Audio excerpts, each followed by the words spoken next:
নিরামিষ পদের মধ্যে পনিরের সবজি আমার ভীষণই ভালো লাগে। তো আলু দিয়ে পনির তো সবাই খাও, তবে আমি কিন্তু পটল দিয়ে পনির খেতেও ভীষণ ভালোবাসি।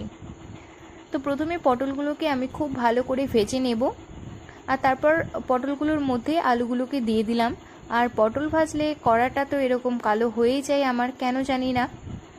তো যাই হোক, তারপর আমি এর মধ্যে মশলাটা দিয়ে দিলাম। আর আজকে সিম্পল আদা আর জিরে দিয়েই করেছিলাম, এর মধ্যে আর অন্য কোনো রকম মশলা আমি ব্যবহার করিনি। তারপর যে আলু আর পটলটাকে ভেজে তুলে রেখেছিলাম সেটাই এখানে দিয়ে দিলাম, দিয়ে খুব সুন্দর করে কষিয়ে নিয়ে তারপর অল্প পরিমাণে গরম জল আমি এখানে দিয়ে দিয়েছি।